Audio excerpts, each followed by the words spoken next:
गोष्टी होतात. नाहीतर शेतकऱ्याकडे व्यथा म्हणजे कुणापाशी मांडायची हेच त्यांना कळलं नाही. आता आम्ही साहेब आलेत नवीन, त्या साहेबांना निवेदन दिलेलं आहे.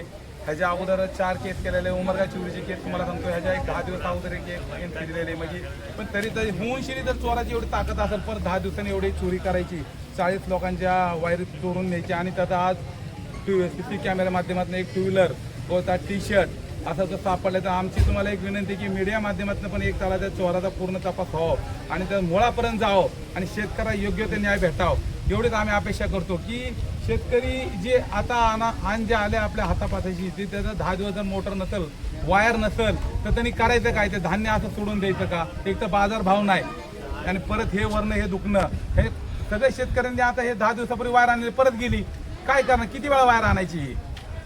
ही तुम्ही शेतकऱ्यांची बी व्यथा तुम्ही समजून घ्या आणि सगळ्यांना विचारा की ह्याच्यातनं आम्हाला प्रसिद्धी नकोय, पण आम्हाला ह्यातनं कारवाई पाहिजे आणि ह्याचा कुठेतरी छडा लागला पाहिजे. या चोरांचा कुठेतरी सुळसुळाट जो आहे तो तुमच्या माध्यमातून आणि पोलिसांच्या माध्यमातून हा संपला पाहिजे, त्याचा नाश झाला पाहिजे.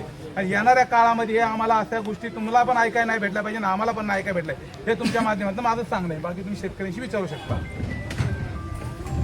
बस झाली तुम्ही